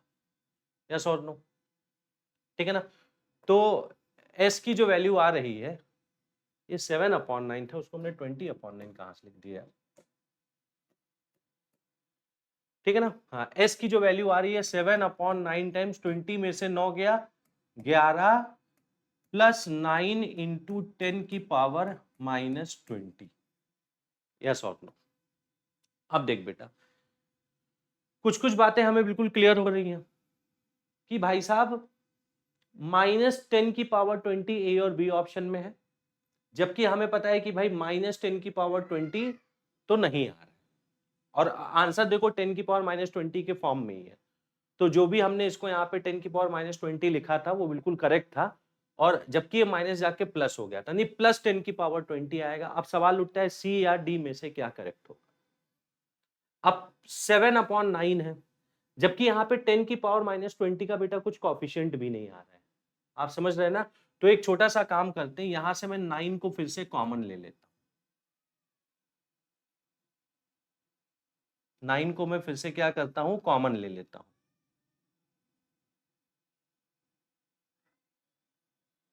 तो अगर हमने 9 को कॉमन लिया तो आपका हो जाएगा 7 टाइम्स 9 को कॉमन लोगे तो आपका ये बनेगा। यार कुछ तो सवाल में लोचा है, आंसर में मुझे लगता है हल्का सा टाइपिंग का एरर हुआ है, क्योंकि आई डोंट थिंक कि कहीं पे सवाल में कुछ हमने गड़बड़ी की है। सवाल तो हमने बिल्कुल परफेक्ट चलाया है। a1 - r/1 - r, ये बना 9/10 1/10। अच्छा 9 नीचे बचेगा, ये गड़बड़ी हुई है भाई साहब, यहाँ पे हल्की सी गड़बड़ी हो गई अपन से यार। हाँ तो 9 को एलसीएम ले लो, तो उतना भी कुछ कॉम्प्लिकेटेड नहीं किया, खैर आंसर को डायरेक्ट ही लिखा है। उनको भी पता है, इतनी मेहनत कराने के बाद और मेहनत ना कराओ यार। तो 9 को हमने एलसीएम ले लिया, तो एस की वैल्यू कितनी आ रही है, वो आ रही है 7/9, ठीक है ना। और ये बनेगा 20 9 180 180। 9 को हमने एलसीएम लिया था और -1 को अंदर ले आओ, तो -1 + 10⁻20। तो s की वैल्यू आ रही है 7/81 टाइम्स 179 + 10⁻20, जो कि बेटा सी वाले ऑप्शन में आपका लिखा था। समझ लो ना। तो अब इसमें भी क्या रोल था कि सर ये पेशेंस का गेम था। फिर से देखो, मैं ऐसा कतई नहीं बोल रहा हूँ हर सवाल ऐसा आता है, 50% सवाल ऐसे आते हैं तो 2 लाइन में, 1 लाइन में हो जाते हैं। बट बात ये कि अगर हम केवल उन्हीं 50% को करके जाएंगे तो उससे रैंक नहीं आने वाली है बेटा। तो अगर हमें रैंक लाना है और जो 90-100 नंबर आ रहा है उसको आप सोच रहे हो 150-200 में कन्वर्ट करना है, तो इजी वाले तो तुम्हें करके आने भी होंगे, बट ऐसे भी कुछ सवालों को जहां पे रियल में कुछ मैथमेटिक्स लगी है, कुछ काम हुआ है, तुम्हें निश्चित तौर पे करके आना ही होगा। You don't have any choice. JEE main 2023 का सवाल देखते हैं।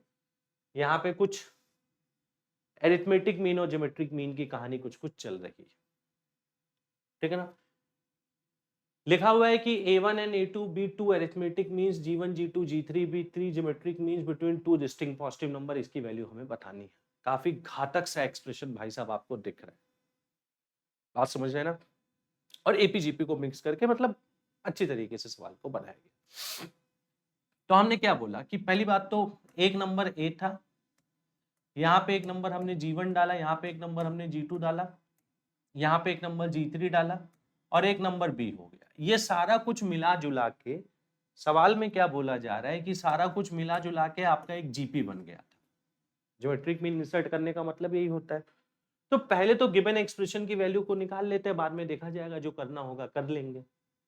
फिर A1 A2 के फॉर्म में आंसर लाना होता है, वो लास्ट में लिखते हैं, पहले इसको डील करते हैं। अब देखो बेटा, लॉजिक जो तुम्हें बहुत सिंपल बताया सर, ये AR होगा, ये AR² होगा, ये AR³ होगा और ये आपका AR की पावर 4 होगा। अब इतने से जीएम का कोई भी सवाल हो सकता है। यहां पे देखते हैं कैसे हो पाता है। पहला लिखा है G1 की पावर 4, G1 की पावर 4 का मतलब बनेगा A, और सारा कुछ प्लस में लिखा है तो ऐसा कोई जीपी की प्रॉपर्टी का फिलहाल कोई चांस नहीं बन रहा है। A की पावर 4 इंटू R की पावर। फिर लिखा है G2 की पावर 4, मतलब A की पावर 4 इंटू R की पावर 8 लिखा है, हाँ या ना। फिर लिखा है G3 का भी पावर 4 चढ़ा दो। कितने भैया पावर 4 तुम एक ही सवाल में चढ़वाओगे यार, छोटा नंबर नहीं दे सकते थे, बोलना छोटा देते तो मजा कहाँ आता। तो ये हो गया। फिर लिखा है कि G1 G3 का प्रोडक्ट करके उसका स्क्वायर कर देना। अब इसमें थोड़ी सी हम दिमाग लगा लेते हैं बेटा। देख, इसमें एक बात बिल्कुल कंफर्म है कि अगर ये जीपी में है तो पहले और लास्ट टर्म का जो प्रोडक्ट होगा वो सेकंड और सेकंड लास्ट टर्म के प्रोडक्ट के बराबर होगा। तो भाई G1 G3 का होल स्क्वायर मैं तो नहीं करने वाला हूं, मैं बोलूंगा कि G1 G3 का जो प्रोडक्ट होगा सेकंड और second last term, that will be equal to product of A and B। तो एटलीस्ट ये जो लास्ट वाला बंदा है बहुत अच्छा है। लास्ट वाला बंदा सिंपली क्या लिखा है, प्लस में आपका लिखा है A इंटू B का होल स्क्वायर लिखा हुआ है। चलो भाई, अच्छा अब देखो यहां को पहले मैनिपुलेट करो, देखो कुछ कॉमन आए, क्योंकि आंसर में कुछ कुछ कॉमन लाके लिखा गया और उसके बाद की कहानी देखी जाएगी भाई साहब, ठीक है ना। अच्छा अब क्या क्या कॉमन आ सकता है, अच्छा एक बात समझना, a टू द पावर 4 तो सर कंफर्म कॉमन आ रहा है हर जगह से, r टू द पावर 4 भी कंफर्म कॉमन आ रहा है। यदि हम ऐसा करते हैं बेटा, तो बताइए यहाँ पे 1 बनेगा, यहाँ पे r का पावर 4 बचेगा और यहाँ पे r का पावर कितना बचेगा, 8 बचेगा, यस और नो। और लास्ट में ab का स्क्वायर लिखा था, मन तो ये भी हो रहा है कि ab का स्क्वायर ही कॉमन आ जाए, कहानी खत्म हो जाए।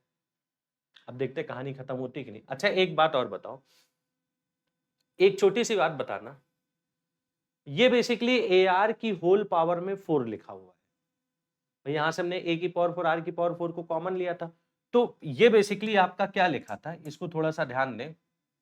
हाँ ये आपका लिखा था ए आर की होल, इस वाली चीज पे बेटा नोटिस करना, ये वाली चीज आपकी क्या लिखी थी, ए आर का होल पावर 4 लिखा था।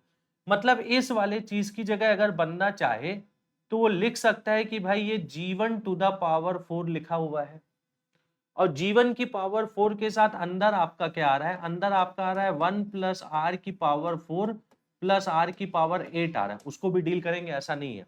बट एक बात ध्यान दो, अब हमें फिर ये समझ में आता है कि सर यहाँ पे g1 g2 जो भी g1 g3 का स्क्वायर लिखा था, जिसकी जगह हमने ए बी डाला था उसको रिवर्स मारते, क्योंकि g1 का कुछ पावर तो कॉमन आते हुए दिख रहा है ना भाई, तो उसको हमने रिवर्स मार दिया। फिर से जो हमने ए बी का स्क्वायर लिखा था उसको हमने लिख दिया भाई g1 square and g3 square लिख दिया, क्योंकि आंसर में भी देखो बेटा कुछ कुछ चीजें कॉमन आ रही हैं और जीवन के फॉर्म में भी आंसर आ रहा है, तो हमने रिवर्स भी मार दिया। ये प्रॉब्लम लगाते लगाते एडजस्टमेंट आपको सोचना होता है। अब इसके बाद में जो हमने रिवर्स मारा, तो निश्चित तौर पे सर जीवन का स्क्वायर तो आ गया कॉमन, और यहां से जीवन स्क्वायर कॉमन लिया तो पहला वाला टर्म क्या बचेगा, व्हाइट कलर से मैं लिखता हूं, पहला वाला टर्म बचेगा जीवन का स्क्वायर इंटू 1 प्लस आर की पावर 4 प्लस आर की पावर 8। अब इस वाले स्टेप में इसको मैनिपुलेट कर लेंगे, प्लस में आपका बच रहा है g3 का स्क्वायर। गुरु जीवन का स्क्वायर तो पक्का आ रहा है, जीवन का स्क्वायर तो पक्का आ रहा है, मतलब सर हमें तो लग रहा है कि बी और सी ऑप्शन का बहुत ही फेयर चांस बन रहा है, क्योंकि जीवन का स्क्वायर तो हम लोग निकाल तो सकते हैं। अब बी और सी में क्या कहानी है, अब भाई आर को गायब करना ही पड़ेगा, कोई चॉइस ही नहीं। आर को गायब करने के लिए बेटा अभी तक हमने बी की कोई बात ही नहीं की है, तो देख आर की पावर 4 जो होता है वो बी अपॉन ए के बराबर होता है, आर की पावर 4 बी अपॉन ए के बराबर होता है, तो यहां पे हम उस चीज को थोड़ा सा यूज करना चाहते हैं, ठीक है ना। तो अब इसको भाई सॉल्व कर लेते हैं एक बार। तो अपना ये हो गया जीवन का स्क्वायर बाहर आ गया। अच्छा जीवन स्क्वायर का मतलब कितना हो जाएगा, चलो जीवन स्क्वायर को लिखा आराम आराम से करते हैं, 1 प्लस आर की पावर 4 कितना बनेगा बेटा, बी अपॉन ए, दिख रहा है कि नहीं दिख रहा है, बी इज इक्वल टू, तो आर की पावर 4 की जगह हमने बी अपॉन ए डाल दिया, आर की पावर 8 की जगह B square upon a square डाल दिया, प्लस में g3 का स्क्वायर लिखा था। अब भाई वही बात है, कब तक खैर, मतलब एक मुहावरा होता है, मुर्गे की माँ कब तक खैर मनाएगी। अब भाई यहाँ पे अल्टीमेटली तो मैं जीवन g3 डालना ही था, अभी तक मैं उसको अवॉइड कर ही रहा था, क्योंकि और क्या ही एडजस्टमेंट कर सकते हो, और कोई एडजस्टमेंट करिए तो भाई अब जीवन g3 के साथ थोड़ा सा हाथ को गंदा करना ही पड़ेगा। तो जीवन की जगह ए आर लिखा है, तो कोई बात नहीं सर, यहां पे हमने जीवन की जगह, देखो इसी एक लॉजिक से हम चल रहे हैं, जीवन की जगह हमने क्या डाल दिया, जीवन की जगह हमने डाल दिया, यहाँ पे जीवन का स्क्वायर लिखा था, जीवन का मतलब ए स्क्वायर आर स्क्वायर डाल दिया, तो ए स्क्वायर आर स्क्वायर।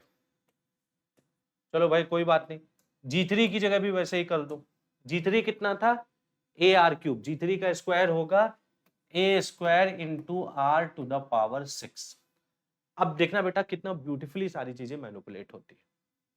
जीवन स्क्वायर आपका बाहर है, एक आपने ए स्क्वायर को बाहर ले लिया, और ए स्क्वायर के साथ साथ, ओके भाई हाँ, जीवन स्क्वायर बाहर है, ए स्क्वायर के साथ साथ आपने आर स्क्वायर को भी अगर बाहर ले लिया, तो यहाँ पे लिखा है 1 plus b upon a, plus में लिखा है b square upon a square. A square r square को हम यहाँ पे बाहर ले चुके हैं, मतलब यहाँ पे क्या बचेगा, आर की पावर 4 बचेगा। और आर की पावर 4 की वैल्यू किसके बराबर थी, बी अपॉन ए के बराबर थी। तो यहाँ पे एक और आपका आ गया बेटा बी अपॉन ए। अब तुम्हें कुछ दिख रहा है, G1 square a square r square कितना था, ए स्क्वायर आर स्क्वायर इसके G1 होल स्क्वायर के बराबर होगा। तो हमने क्या कॉमन लिया था, G1 स्क्वायर, और हमने कॉमन लिया ए स्क्वायर आर स्क्वायर, मतलब एक और G1 स्क्वायर मान लो आपका बाहर आ गया, ठीक है ना। और ये आपको कुछ आता हुआ दिख रहा है कि नहीं दिख रहा है, ये लिखा है 1 + 2 times B upon a, plus में लिखा है b square upon a square. अभी भी नहीं दिखा, थोड़ा सा देख लो भाई, मतलब G1 की पावर 4 और ये आपका लिखा है 1 + बी अपॉन ए का whole square, this will be the answer, मतलब this will not be the final answer, एक लाइन और लिखना है। और इसी वजह से उन लोगों को बात पता थी।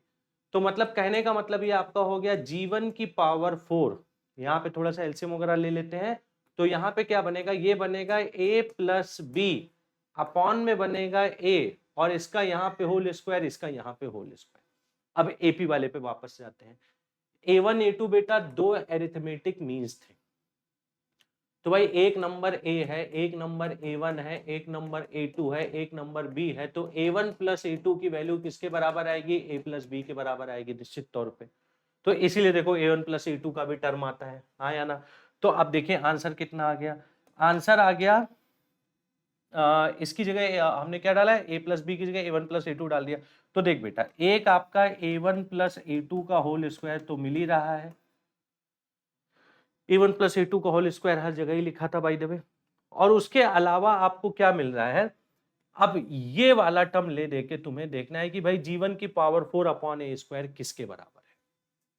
अब सुनिएगा, G1 की पावर 4, भाई यहाँ पे G1 की पावर 4 है, नीचे ए स्क्वायर है, अपॉन में ए स्क्वायर की वैल्यू एक बार बता दो।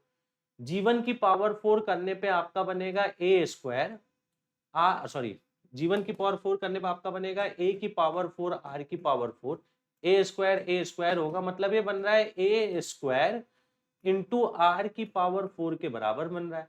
कोई बंदा इसको ए आर होल स्क्वायर का होल स्क्वायर भी लिख सकता है। अब फिर से देखो लॉजिक लगाओ, फिर से लॉजिक लगाओ, पहला into last will be equal to second into second last, middle में एक ही टर्म है, that will be equal to middle term का होल स्क्वायर। तो मतलब ये जो बाहर जो चीज बची है दैट इज मिडल टर्म का होल स्क्वायर, उसकी वैल्यू को बनना चाहे तो a इंटू बी लिख दे तो भी चलेगा, कोई बनना चाहे G1 इंटू G3 लिख दे तो भी चलेगा। तो अब आंसर की, अच्छा यहाँ पे ओके, और उसका होल स्क्वायर है, ध्यान रखना कि भाई ए आर स्क्वायर लिखा है ना, मतलब ये क्या लिखा है, ये बेसिकली लिखा है मिडल टर्म का होल स्क्वायर। अब देखिए कितना बेहतरीन सवाल था, मिडल टर्म का होल स्क्वायर, और मिडल टर्म का होल स्क्वायर क्या लिख सकते हो, a इंटू बी या G1 इंटू G3 लिख सकते हो। तो इन दोनों का प्रोडक्ट a इंटू बी भी लिख सकते हैं, G1 इंटू G3 भी लिख सकते हैं। और पता लगा कि हम प्लानिंग कर रहे थे कि बी और सी करेक्ट आने वाला है, अल्टीमेटली करेक्ट आया a, and this is the beauty of this problem, this is the beauty of this problem. एक ही सवाल में देख लो कितना, मतलब अब देखो फर्स्ट टाइम मैंने आपको ये सवाल करके दिखाया, जो भाई लॉजिकल स्टेप्स होता था सारा लॉजिकल स्टेप फॉलो किया। अब सवाल पूरा लगाने के बाद आप बोलो कि सर हम ये जो हमने डाला था, हमने जो कॉमन लिया इस एंटिसिपेशन में कि भाई G1 का स्क्वायर आंसर में आ रहा होगा, वो एंटिसिपेशन गलत हो गया, अल्टीमेटली हमने मैनिपुलेट किया तो सारा कुछ गायब हो गया। बट ये बेटा देखो सवाल में लॉजिकल तरीके से हम यहाँ पे बढ़े हैं, 2 स्टेप्स मुझे पता है मैंने ज्यादा लिखे हैं। अब भाई जिसको ये सोल्यूशन आ गया वो बाद में क्या बोलेगा, अब G1 इसकी जगह हमने लिख दिया भाई G1 into G2, G1 into G3 लिख दिया, वो बाद में क्या बोलेगा, सर एक काम करते हैं कि यहाँ पे कॉमन कुछ नहीं लेते, वो बोलेगा अब यही, अब आंसर पता है ना, तो बोलेगा सर यहीं पे हम वो सारा कुछ प्रॉपर्टी सारा कुछ रूल वगैरह लगा देते हैं, मतलब आर को यहीं पे थ्रू आउट हम पूरा गायब कर देते हैं, आर की पावर 4 जो है बी अपॉन ए के बराबर है, ये कुछ ना कॉमन लो, और यहीं पे सारे आर को गायब करके मैनिपुलेट कर लो, तो ऑब्वियस सी बात है यही वाली चीज पे पहुंच जाओगे आप लोग। बट वो कैसे पता लगता है? वो उसी को पता लगता है जो एक थोड़ा सा डिविएशन लेता है इस फिराक में कि भाई कुछ अलग आंसर आने वाला है, और उसके बाद उसका जो है पता लगता है अच्छा वो डेविएशन गलत ले लिया। तो this is how you naturally solve the problem. बेटा यहाँ पे मेरा ये टारगेट नहीं है कि मैं तो बिल्कुल परफेक्ट है, इसके बाद तुम्हें ये करना है, फिर ये करना है, फिर ये करना है। मैं यहाँ पे तुम्हें क्या सिखाना चाहता हूँ, फ्री होके जो मन में आए वो करो यार। हमारे मन में जो आया, जो कॉमन आया वो किया। खुद ही सवाल आपको लॉजिक बताएगा, नहीं ये आपने किया, इसकी जगह वो करो, इसकी जगह वो करो, और उससे आपका मैथमेटिकल थॉट प्रोसेस बच्चों डेवलप होता है। ठीक है, अब जैसे जेईई 2026 का सवाल है, ठीक है ना। अच्छा ये वाला तो हमने कर ही दिया था ना, ये ऑप्शन इसका आता है। अरे नहीं नहीं भाई, तुम्हारा नेट नहीं खराब हुआ है तो कैसी चल रही है पढ़ाई, मजा आ रहा है? तो भाई मैं तो इसलिए आ गया कि सोचा थोड़ा झकझोर लूं, हिला लूं, ताकि तुम कहीं सो तो नहीं रहे हो ये पता चल जाए। देखो अक्सर प्रिपरेशन की दिशा जब नहीं पता हो, एक मिनट नालायक, वो वाली दिशा नहीं, ये वाली दिशा, डायरेक्शन। जब प्रिपरेशन की दिशा नहीं पता हो तो अक्सर नींद आती है, उबासियां आती हैं, समझ नहीं आता कि कर क्या रहे हैं और क्यों कर रहे हैं। और इसीलिए मैं बच्चों के लिए हमेशा कुछ ऐसा करने की कोशिश करता हूं जिससे उन्हें उनका लक्ष्य दिखता रहे। एकलव्य टेस्ट सीरीज इसी कोशिश की एक पहल है। एकलव्य टेस्ट सीरीज में मैंने अपने सालों के तजुर्बे से पूरे रिसर्च करके ऐसे टेस्ट पेपर्स बनाए हैं जिससे कि बच्चे को हर वक्त ये पता चलता रहे कि वो कितने पानी में है और अपने लक्ष्य के कितने करीब है। पहले आप जैसे जैसे टॉपिक पढ़ेंगे इसमें टॉपिक वाइज टेस्ट दे सकते हैं, उसके बाद टॉपिक खत्म हो जाने के बाद चैप्टर वाइज टेस्ट, चैप्टर खत्म हो जाने के बाद सब्जेक्ट वाइज टेस्ट, और सारे सब्जेक्ट्स खत्म हो जाने के बाद फुल लेंथ मॉक टेस्ट। बीच बीच में छोटे छोटे यूनिट टेस्ट भी रहेंगे जो 2-3 चैप्टर्स को मिलाकर पूछे जाएंगे। तो ये सारी मशक्कत क्यों कर रहा हूं मैं? इसलिए कर रहा हूं भाई कि आपकी दिशा सही रहे, वो वाली नहीं ये वाली। और इस दिशा में आपको हर वक्त ये पता चलता रहे कि आपकी तैयारी सही हो रही है या नहीं, और किस दिशा में आपको और मेहनत करने की जरूरत है। क्योंकि इस टेस्ट सीरीज में आपको बड़े डिटेल्ड रिपोर्ट्स मिलते हैं कि आप कहां कमजोर हैं, कहां मेहनत और करनी है, और ऐसे ही हजारों चीजें जिससे कि आप अपने आप को बेहतर बना पाएंगे। तो भाई एकलव्य टेस्ट सीरीज लगाते चलिए और हरि के गुण नहीं हर्ष बाबा के गुण गाते चलिए। हाँ जी, चलिए आगे बढ़ते हैं। A1 A2 A3 लिखा है जीपी में increasing positive terms. Increasing positive terms का मतलब ये होगा कि भैया इसका जो आर होगा वो ग्रेटर देन 0 होगा। नहीं, अच्छा इंक्रीजिंग भी है ना, तो आर ग्रेटर देन 1 होगा। सर ये कैसे हमें पता लगता है? एक बात बता बेटा, सारे के सारे टर्म अगर पॉजिटिव है तो आर पक्का पॉजिटिव होना चाहिए। भाई आर मतलब पहला टर्म आपका पॉजिटिव था और आर भी पॉजिटिव है, तुम पहले टर्म के बजाय 3 ले लो, आर की जगह 5 ले लो, अब जीपी बना लो। हर टर्म आपका पॉजिटिव आ रहा है, बट उसको इंक्रीजिंग भी होना चाहिए। इंक्रीजिंग होने का मतलब भाई आर जो है 1 से बड़ा होना चाहिए। जैसे मान लीजिए आपने पहला टर्म 3 ले लिया और कॉमन रेशियो आपने 5 ले लिया, अब जो जीपी बनाओगे उसके सारे टर्म्स इंक्रीज हो रहे हैं, यस और नो, और सारे टर्म पॉजिटिव भी है क्योंकि आर 1 से बड़ा है।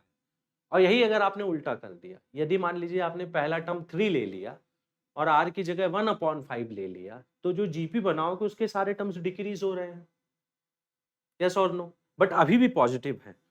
तो यहाँ पे इंक्रीजिंग पॉजिटिव टर्म्स का मतलब आर 1 से बड़ा होना चाहिए। अब देखो बेटा, A2 A3 A4 का प्रोडक्ट दिया हुआ है, A1 A3 A5 का सम दिया हुआ है, पूछा जा रहा है A3 + A5 + A7 बताना है। अब यहाँ पे देखो, अगर फालतू की तुम तिकड़मबाजी करोगे सर जीपी में 3 टर्म्स हमें लेने हैं, बट यहाँ पे बेटा दूसरे वाले टर्म से शुरू हो रहा है कि हमने ए आर उसके फॉर्म में लोगे ना तो दिक्कतें उल्टा और बढ़ेंगी और फिर 60 टर्म्स का सम लिखने में और भी दिक्कत होगा। तो इसीलिए बेसिक फंडा तुम्हें कभी नहीं भूलना है। बेसिक फंडा क्या बोलता है भाई, जीपी में सेकंड वाला जो टर्म होता है वो बेसिकली आपका ए आर होता है, थर्ड वाला टर्म बेसिकली आपका ए आर स्क्वायर होता है, फोर्थ वाला टर्म बेसिकली आपका ए आर क्यूब होता है। इसकी वैल्यू 64 के बराबर आती है। आया ना, सही है ना? हाँ, दूसरा तीसरा चौथा, मतलब ये आपका आ गया ए क्यूब्ड और 3 2 इंटू आर की पावर 6 जो है वो 64 के बराबर है। दोनों साइड में बेटा मैं 1/3 पावर कर देता हूं। तो इसका जब हमने 1/3 पावर किया तो आपका आ गया a इंटू आर स्क्वायर, इसका 1/3, इसका 1/3। 64 का मतलब 4 क्यूब होता है, उसका 1/3 पावर किया तो 4 आ गया। तो भाई जो पहला रिलेशन जो भी घुमा फिरा के लिखा है उसका शॉर्टर वर्जन ये है। तो ये वाला रिलेशन जो था इस वाले रिलेशन को हम लोग यूज कर चुके हैं। अब देखते हैं, अभी ए और आर सब निकालना होगा। एक और घातक सा रिलेशन दिया, A1 plus A3 plus A5 813/7। इनको कोई और नंबर नहीं मिला था भाई, पर चलो ठीक है भाई, अपन थोड़ी ना सवाल बना रहे हैं, इन्होंने जो बोला वो अपन को करना ही पड़ेगा। तो A1 का मतलब A हो गया, A3 का मतलब बेटा AR स्क्वायर हो गया, A5 का मतलब AR की पावर 4 हो गया। This is equal to 813/7। ये डिविजिबल भी नहीं हो रहा होगा शायद, बिल्कुल नहीं होगा। 77 812 होता तो मामला हो जाता भाई, 812 होता तो डिविजिबल हो जाता, बट 8 चलो कोई बात नहीं, नहीं हो रहा है, नहीं हो रहा है। अब आंसर क्या बताना है उस पर भी थोड़ा फोकस रखो। A3 plus A5 plus A7, क्योंकि तभी तो अपन को आइडिया लगेगा कि भाई हम क्या निकालें और क्या नहीं निकालें, वही चीज तो हम कर रहे हैं ना। तो A3 का मतलब बेटा हो जाएगा AR स्क्वायर, A5 का मतलब होगा AR की पावर 4, A7 का मतलब होगा AR की पावर 6। मतलब इन शॉर्ट अगर यहां से हम AR स्क्वायर को अगर हम कॉमन ले लें तो 1 plus r square plus AR square को हमने कॉमन लिया है ना, तो R की पावर 4 निकालना। अच्छा सर AR स्क्वायर तो हमें ऑलरेडी पता था। अब देखो बेटा, सेम सवाल हमेशा आपको हिंट देगा, अदरवाइज एपीजीपी में भी लोग सवाल नहीं लगा पाते एग्जाम में। ऐसा नहीं कि एपीजीपी का सवाल आसान होता है, आसान भी आता है, बट वो आसान वाला तुम खुद से लगा ले जाओ। अब देखिए, हमने AR स्क्वायर की जगह हमने डाला 4, तो ये 4 times 1 plus r square plus r की पावर 4 हमें निकालना है भाई साहब। ओके जी। अब एक छोटा सा और बात नोटिस करो, सर यहाँ पे वो चीज आ तो रही है बट हल्का सा मामला फंस रहा है, हल्का सा फंस रहा है भाई साहब। अगर हम ए से यहाँ पे डिवाइड कर दे, अगर हम मान लो ए पे यहाँ पे अब पहले मैं निकालने सोच रहा हूँ कि ना निकालना पड़े, पूरी कोशिश वही करो। ए से डिवाइड कर दे तो 1 plus r square plus r की पावर 4 जो है 813 डिवाइडेड बाई 7 ए के बराबर होगा। मतलब सर आप अगर ये भी निकाल दो 4 टाइम्स 813/7 निकाल दो तो भी काम चल जाएगा। अब सर कुछ भी निकाल दो आप। और भाई अगर ए भी तुम्हें निकालना है तो मेहनत तो ये करा ही रहे हैं निश्चित तौर पे। मतलब चलो ए निकाल लेते हैं आर के बजाय, या आर निकाल लो, तुम कुछ भी निकाल लो, और ऑब्वियस बात है ए आ जाएगा तो आर स्क्वायर भी आ जाएगा। ले दे के कहीं से ऐसा नहीं फील हो रहा है कि हम रिलैक्स कर सकते हैं, कहीं से ऐसा नहीं फील हो रहा है कि हम रिलैक्स कर सकते हैं। तो भाई साहब जुगाड़पंती कुछ नहीं हो सकती यहाँ पे। बहुत सारे जेई एडवांस के सॉल्व में भी जुगाड़पंती आपने ऐसे करके देखा होगा, वही थॉट प्रोसेस में आपको बता रहा था। अब इन दोनों को सॉल्व भी करना पड़ेगा। सॉल्व करना हालांकि उतना भी मुश्किल काम नहीं है। AR स्क्वायर की जगह बेटा हमने यहाँ पे 4 डाल दिया, ध्यानपूर्वक समझिएगा। चाहे तुम ये निकालो चाहे ये निकालो, तुम्हारी मर्जी है भाई ना। तो हमने बोला ये आपका हो गया A प्लस AR स्क्वायर की जगह हमने 4 डाल दिया, तो यहाँ पे हमने डाला 4 और प्लस में AR की power 4 that is equal to 813 divided by 7। 7 को बेटा उधर ले जाके एडजस्ट करते हैं। यहाँ पे हमने A को कॉमन लिया तो आपका हो गया 1 प्लस आर की पावर 4, और इसको यहाँ पे एडजस्ट करेंगे तो 28 जाएगा। दिख रहा है ना भाई, इसको कैलकुलेशन यहाँ करके तुम्हें दिखा देता हूँ। 813 डिवाइडेड बाई 7 माइनस 4 मतलब 813 माइनस 28/7, 13 और 15 28 होता है, मतलब ये 785 बनेगा। हाँ अब ये 7 से डिविजिबल, सर ये भी 7 से ऑब्वियसली नहीं डिविजिबल है, तो इसकी वैल्यू कितनी आ रही है 785 डिवाइडेड बाई 7 के बराबर आ रही है। ठीक है ना। हालांकि वही बात है कि अगर मान लो अगर मैं डिवीजन की बात करता, जिसमें एक तुम्हें छोटा सा मैं सेटिंग, चलो अभी रहने देता हूं उसको, पहले अब आते सर ए या आर स्क्वायर में से किसी भी एक चीज को आप गायब कर दो। मान लो मैं आर स्क्वायर की जगह, या मान लो ए की जगह मैं 4/r स्क्वायर यहाँ पे रख देता हूँ, तो ए की जगह यहाँ पे हमने रख दिया 4/r स्क्वायर और इनटू में लिखा है 1 plus r to the power 4 that is equal to 785/7। ठीक है ना। आर स्क्वायर को बेटा फिर से यहाँ पे एडजस्ट करो, 1 प्लस आर की पावर 4 में नीचे आर स्क्वायर को एडजस्ट करो। तो इस कैलकुलेशन को मैं बेटा यहाँ पे तुम्हें करके दिखाता हूँ, ठीक है ना। तो क्या बनेगा, एक आपका बनेगा 1 upon r square plus r square, 1 को आर स्क्वायर से डिवाइड किया, आर की पावर 4 को आर से डिवाइड किया। एक काम करते हैं 7 को उधर ले जाते हैं, दैट इज इक्वल टू कितना आ रहा है, that is equal to 785 divided by कितना आ रहा है बेटा, डिवाइडेड बाई 28 आ रहा है। अब देखिए आपका ये आ गया। अब एक चीज थोड़ा छोटा सा तुम ऑब्जर्व करो यार, इक्वेशन अगर बनाओगे भाई ऑब्वियसली बात है आर स्क्वायर की जगह टी रख के आप इक्वेशन वगैरह बना सकते थे, बट थोड़ा सा प्रेजेंस ऑफ माइंड लगाओ। थोड़ा सा प्रेजेंस ऑफ माइंड क्या है, ऐसे सवालों में जनरली आर की बहुत बेहतरीन सेटिंग होती है। और एक बात बता बेटा, जैसे 785 को जब हमने देखा तो हमें पता लगा 785 तो यार 28 का स्क्वायर प्लस 1 लिखा हुआ है, 28 का स्क्वायर प्लस 1 लिखा हुआ है, हाँ या ना। तो एक काम करते हैं, अगर मान लो मैं आर की जगह लेट से अगर मैं थोड़ी देर के लिए 28 डाल देता, जस्ट मैं चेक कर रहा हूं, तो पहला वाला टर्म आपका बनता 1 अपॉन 28 का स्क्वायर बनता, और सॉरी आर स्क्वायर की जगह अगर मैं 28 डाल देता तो पहला वाला टर्म आपका क्या बनता, पहला वाला टर्म आपका 1 अपॉन 28 बनता, और ये वाला टर्म क्या हो जाता, 28 का स्क्वायर हो जाता। बेटा मैच हो रहा है कि नहीं हो रहा है, और सॉरी ये वाला टर्म क्या हो जाता, 28 हो जाता। तो ये कितना हो जाता है, ये आपका भाई क्या बनता, 28 का स्क्वायर प्लस 1 डिवाइडेड बाई 28, यानी समझ में आया सर आर स्क्वायर जो था वो 28 के बराबर था।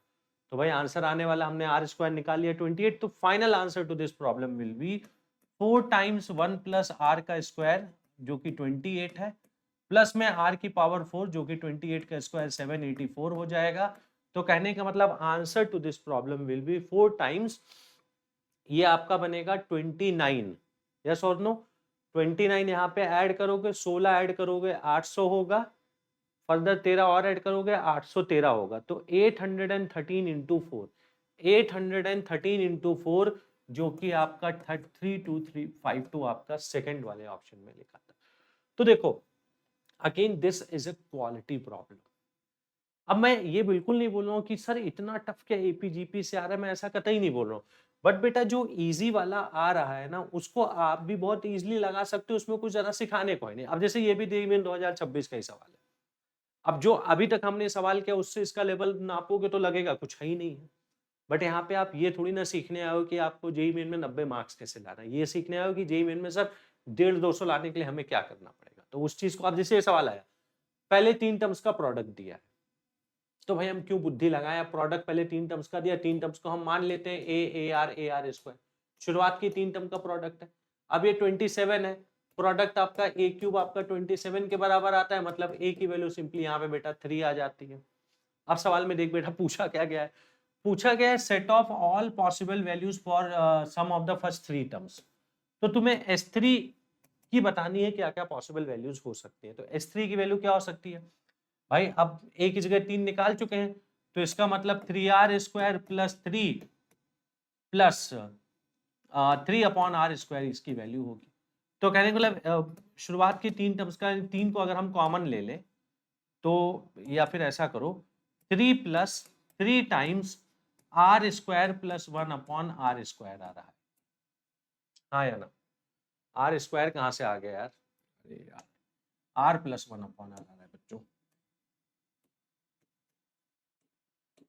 ठीक है सही से लिख देते हैं। तो 3 plus 3 times r plus 1 upon r. अब एक बात आपको पता है कि आर प्लस 1 अपॉन आर, आप चाहे एएमजे इनइक्वालिटी से देख लो, ये हमेशा या तो 2 से बड़ा होगा या फिर हमेशा क्या होगा -2 से छोटा। तो अगर ये चीज हर हालत में 2 से बड़ी है तो तुम्हें क्या आ रहा है, S3 जो है वो हर हालत में किससे बड़ा होगा भाई, 3 दूनी 6 प्लस 3 9, S3 हर हालत में 9 से बड़ा हो जाएगा। अगली चीज क्या होती कि यही वाली अगर मान लो R नेगेटिव होता तो ये वाली चीज हर हालत में -2 से छोटी होती। तो S3 हर हालत में किससे छोटा हो सकता था, यहाँ पे आपने -2 डाला तो 3 और -6 यानी -4 आ गया। मतलब S3 जो है या तो -4 से छोटा होगा या -4 के बराबर भी हो सकता है, या फिर 9 से बड़ा होगा या फिर 9 के बराबर हो सकता है। तो पूछा जा रहा है S3 क्या-क्या नहीं हो सकता है। भाई S3 की वैल्यू -4 से 9 के बीच में नहीं हो सकती। S3 मतलब sum of the first 3 terms cannot be between the number -4 to 9, और उसी चीज को बेटा यहाँ पे लिखा गया है कि S3 can belongs to all the real number but it cannot be between the number -4 to 9। तो ए और बी की वैल्यू, ए का स्क्वायर हो जाएगा 16, बी का स्क्वायर हो जाएगा 81, 81 प्लस 16 आप ऐड कर दो, कितना आंसर, अरे 90 आ रहा है, हमने 91 कैसे निकाल लिया भाई, रुको रुको रुको रुको, यहाँ पे हमने 2 डाला, 3 दूनी 6, 3 9 आ गया, और लेस देन और इक्वल टू -2 क्या, -6, अच्छा ये 3 आ जाएगा ना, अरे यार -6 प्लस -6 + 3 आ जाएगा, तो ठीक है, मतलब समझे ना। तो मतलब क्या हो सकता है, -3 से लेकर के 9, तो आपका 9 का स्क्वायर 81, -3 का स्क्वायर 9, तो इसका आंसर बेटा डायरेक्टली आपका कितना आ गया, 90 आ गया। तो अब ये वाला सवाल देखोगे तो ये वाला सवाल तो बहुत ही छोटा था, आज समझ में आती। तो मिला जुला के एग्जाम में आपको किसी भी टाइप का सवाल दिख सकता है। अब जैसे एक और सवाल मैं आपको थोड़ा सा बताता हूँ। अब सवाल में भाई मैनिपुलेशन कुछ कुछ लग रहा है कि बोला जा रहा है कि 3 नंबर एपी में बट तीनों का सम 1 के बराबर है। ये बड़ा इंपॉर्टेंट डेटा है, और अभी तक जो हमने सवाल किया उसके कंपैरिजन में अब तुम्हें ये आसान लगेगा, but this is still a decent and a problem. भाई 3 नंबर एपी में है, सबका सम अगर दिया हुआ है, तो लॉजिकल सी बात है कि भाई पहले वाले नंबर को आप क्या लो, बीच वाले नंबर को अगर आप कैपिटल ए मान लो, तो पहले वाले नंबर को कैपिटल ए माइनस डी रख दो, और लास्ट वाले नंबर को कितना रख दो, कैपिटल ए प्लस डी रख दो। यस और नो। तीनों नंबर का सम 1 दिया है, मतलब कैपिटल ए आपका कितना आ गया, 1/3 आ गया। अब ये वाला डेटा अपन का यूज हो चुका है, ध्यानपूर्वक देखिएगा। और एबीसी में ये रिलेशन है, ए सबसे छोटा है, बी उससे बड़ा है, सी उससे बड़ा है। मतलब हमें क्या समझ में आता है, कैपिटल डी जो होगा पॉजिटिव होगा, अगर कैपिटल डी पॉजिटिव है तो स्मॉल ए सबसे छोटा नंबर हो जाएगा, जो कि 1/3 माइनस कैपिटल डी के बराबर होगा। स्मॉल बी उससे बड़ा नंबर होगा, जो कि 1/3 के बराबर होगा। स्मॉल सी सबसे बड़ा नंबर होगा, जो 1/3 प्लस डी के बराबर होगा। तो एपी में बेटा हमने 3 टर्म्स को माना, तीनों टर्म्स का सम 1 दिया था, इन तीनों टर्म्स का सम 3 टाइम कैपिटल ए आता है। 3 टाइम कैपिटल ए अगर 1 के बराबर है, तो कैपिटल ए की वैल्यू वहां से 1/3 आ गई, एबीसी की हमने वैल्यू निकाल ली। अब अगर बेटा किसी हिसाब से डी आ जाए तो कहानी खत्म हो जाएगी ना, किसी हिसाब से डी आ जाए तो कहानी खत्म हो जाएगी ना। अब जिसके लिए देखो ये डेटा दिया, ये तीनों चीजें एपी में है, सॉरी जीपी में है। अगर ये 3 चीजें जीपी में है, तो इसका मतलब क्या होगा भाई, 3 चीजों के जीपी में होने का मतलब कि मिडल वाला will be equal to under root of पहला इंटू तीसरा।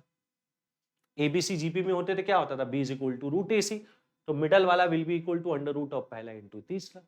अब भाई डेटा फीड कर दो, तो एक डेटा है 2 टाइम बी का स्क्वायर, बी स्क्वायर बहुत ही आसान है, 1/9 है, तो 2/9 will be equal to a सी। ए कितना है, ए इतना है, सी इतना है, सो दैट विल बी, अब ए और सी का प्रोडक्ट कितना आ रहा है, 1/9 माइनस डी स्क्वायर, यस और नो। तो ए और सी का प्रोडक्ट आ रहा है 1 भाई अंडर रूट गायब हो जाएगा, 1/9 माइनस डी स्क्वायर। तो बच्चों ये आ गया। अब इसको जब हमने देखा तो हमारा दिमाग ही हिल गया, भाई साहब ये तो डी स्क्वायर की वैल्यू निगेटिव आ रही है, सवाल गलत है, बोनस मार्क्स दो, सवाल गलत है, बोनस मार्क्स दो। और हम तो खुश हो गए, अरे 4 नंबर कंफर्म मिल रहा है। बट एक छोटी सी चीज यहाँ पे आपने मिस की है बेटा, under root of a square c square basically mod of a c के बराबर होता है। मतलब आइडियली यहाँ पे हमें लगाना चाहिए मॉड। अब जब इस मॉड को 2/9 के साथ ऐड करो खोलोगे तो कुछ भी नहीं आएगा, और अगर इसी चीज को मैं बोलता -2/9 will be equal to 1/9 minus d square, तो ऑब्वियस सी बात है डी स्क्वायर की वैल्यू आपको आती 3/9, ये उधर चला जाता 1/9 प्लस डी की वैल्यू आपको कितनी आ जाती, डी की वैल्यू आपको 1/√3 आ जाती, और उससे बेटा आपका आंसर मैच होता है। आंसर निकालते हैं तो 9 टाइम ए का स्क्वायर। अब थोड़ा सा यहाँ पे कैलकुलेशन और करना है। ए का मतलब क्या है, ए का मतलब है 1/3 माइनस डी का होल स्क्वायर, प्लस में बी का स्क्वायर का मतलब होगा 1/9, सी के स्क्वायर का मतलब होगा 1/3 प्लस, अब कंफ्यूज मत करना, स्मॉल डी कैपिटल डी दोनों चीज यहाँ पे सेम है। तो 9 टाइम से कितना हो जाएगा, दिस प्लस दिस करोगे तो 2 टाइम बनेगा 1/9 प्लस डी का स्क्वायर, और प्लस में आपका आ रहा है 1/9। अब बेटा डी स्क्वायर की वैल्यू डाल दो। डी स्क्वायर की वैल्यू यहाँ से कितनी आई थी? डी स्क्वायर की वैल्यू यहाँ से 1/3 आई थी। अब डेटा को फीड कर देते हैं, तो 9 टाइम्स 2 इंटू 1/9 यहाँ पे कैलकुलेट कर लेते हैं। 1/9 प्लस 1/3, 9 ऊपर चला गया, 1 हो गया, 3 यानी आपका आ रहा है 4/9 और प्लस में आपका आ रहा है 1/9। 9 को अंदर लेके जाओ तो 8 और 1 9। इस प्रॉब्लम का आंसर बेटा 9 के बराबर आता है, समझे ना? तो यहाँ पे अगर ये हम थोड़ा सा अगर ये कंसेप्चुअल एरर कर दे, जो कि आइडियली सॉल्व करते वक्त हमें करना ही चाहिए, तो मजा ही आ जाता है भाई साहब। बात समझे ना? तो बेटा देखो, जीपी पे मैंने तुम्हें बहुत ही बेहतरीन सवाल मैंने लगवाए हैं। एक छोटा सा सवाल जिसमें जीपी के साथ ट्रिग्नोमेट्रिक रेंज को मिक्स किया गया है, ये मैं आपको बेटा डू इट योरसेल्फ के लिए देता हूं कि अगर ये सवाल भी अगर तुम अच्छे से लगाते हो, ऐसा नहीं कि कुछ मुश्किल है। ट्रिग्नोमेट्रिक पढ़ाते वक्त इस लेवल का ट्रिग्नोमेट्रिक रेंज हम बड़ी आसानी से निकालते थे, तो लगाओगे तो तुम्हें मजा आएगा। मजा आएगा कि हाँ चलो यार सर कुछ सीख रहे हैं, केवल डेटा को फीड कर दिया, कुछ ढंग का काम नहीं किया, उसके बियॉन्ड हम लोग कुछ चीजें सीख रहे हैं। तो बेटा पहली वाली क्लास, और इस प्रॉब्लम का सोल्यूशन भी मैं यहाँ पे आपको दे देता हूँ। पहली वाली क्लास मैंने पूरा का पूरा एपी पे डिवोट किया था। इस वाली क्लास को मैंने पूरा का पूरा जीपी पे डिवोट किया है।